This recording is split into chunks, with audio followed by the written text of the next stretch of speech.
Hey Magic fans, welcome back. This is your captain speaking on Capnclydes MTG. Time for some box value of the draft for Ixalan, the Lost Caverns. Don't forget, comment, like, subscribe, hit that notification bell. Subscribing is right here. It's free, helps support the channel. And as long as we can get up there, I can keep the channel sponsor free so we ain't got to hear about meal prep or God knows what else. Multivitamins, ShamWows, whatever.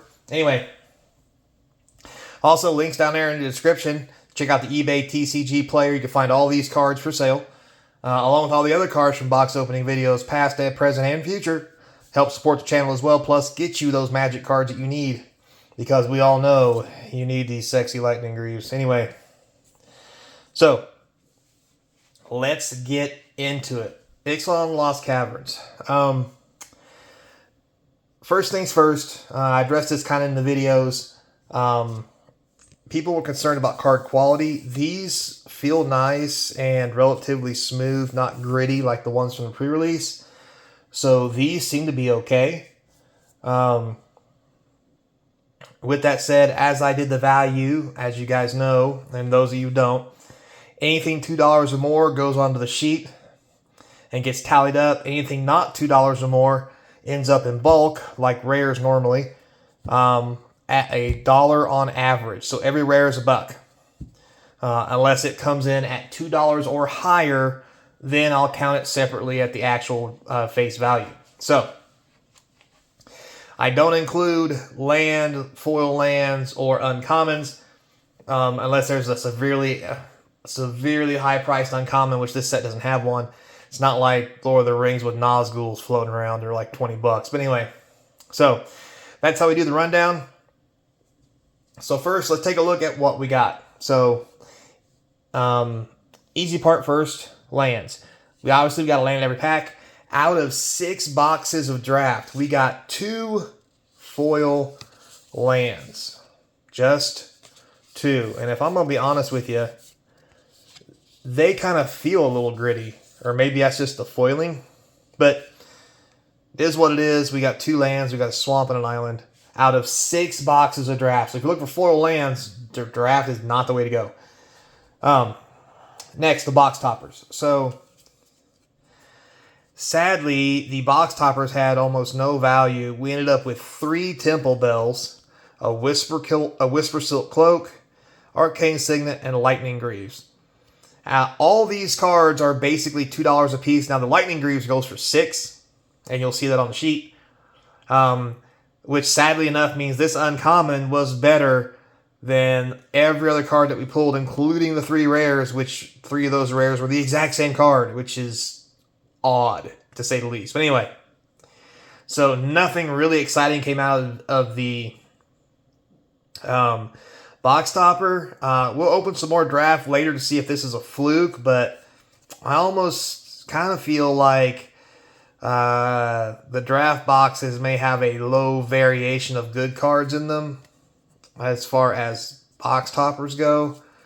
And that may be something to do with the monetary value of how much the draft boxes are. We'll talk about that at the end. Get these out of the way here. So as far as rares, we got literally 7 foil rares out of 6 boxes. So that's averaging basically 1 foil a box. The ones of note are probably these 3 right here and this Get Lost. So 4 out of the 7 had actually good foils from the rare slot. Not too shabby. If we include the mythics that we got 3 foil mythics. With 7, that's 10. That's an average of 2 or less per box in draft. So if you're wanting foils and so forth, you definitely should probably be buying collectors because they're almost all foil. Like, it's just what they do. But with that being said, we got some good ones. We got a Millennial Calendar. We got the Inner Sun. That was also sweet. We got a Sovereign. Pretty cool as well. We got a decent amount of mythics, I'm not going to lie.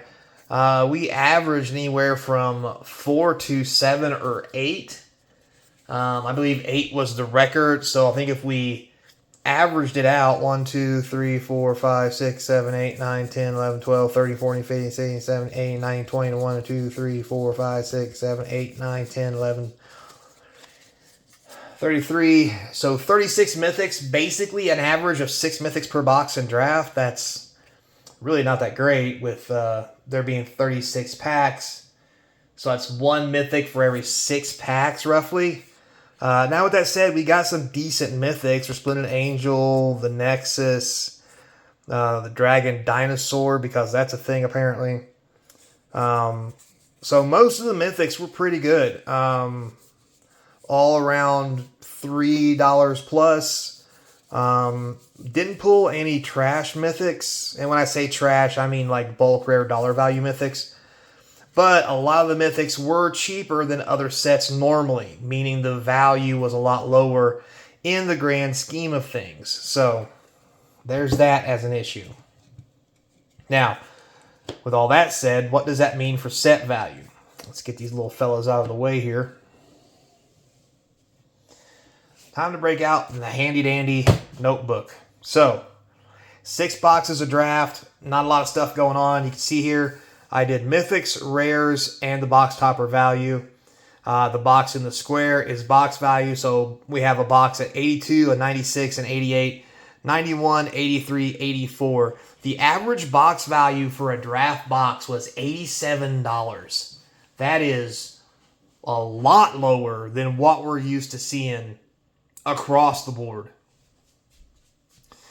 But also, you pair that with the fact that prices have been raised for draft boxes. It makes this a really bad number. Right now, draft boxes are going for about $100 online. So, you know, if you spend $100 and you lose probably 20%, basically, it's going to tell you how much money the box is really worth. So to break even on the box, these boxes are $87 a piece. I know that you can't get boxes for $87, so don't even try. I mean, I think Rudy Online does it for his patrons. $89 shipped to the door, I believe, for certain sets. But still, nobody else sells for $89, and that doesn't even include tax. So online, they're $100, not including tax, and that is shipped to your door for the most part. So you're probably looking at around $110, $115, maybe $120, depending on where you live and who's taxing what, because all the state taxes are different. It's just weird. Anyway, but I'm gonna say if we're generous and we say $110 to your door, getting $87 is really bad. That's basically a 30% decrease from opening the box versus keeping it sealed. Plus, if you're opening the box because you want to sell it, you're going to lose 20% to seller fee. So you take another $16 off of this. That's literally $71. Let's say $70. So even if you could get a box at $89 from Rudy online, and there's no hidden fees and there's really no tax or anything, he's just giving it to you for $89. You're still going to open the box and sell the cards for roughly $70 of value, which means you're still going to lose money if you insist on opening draft boxes to sell cards. So this is the reason why mass box openings has stopped.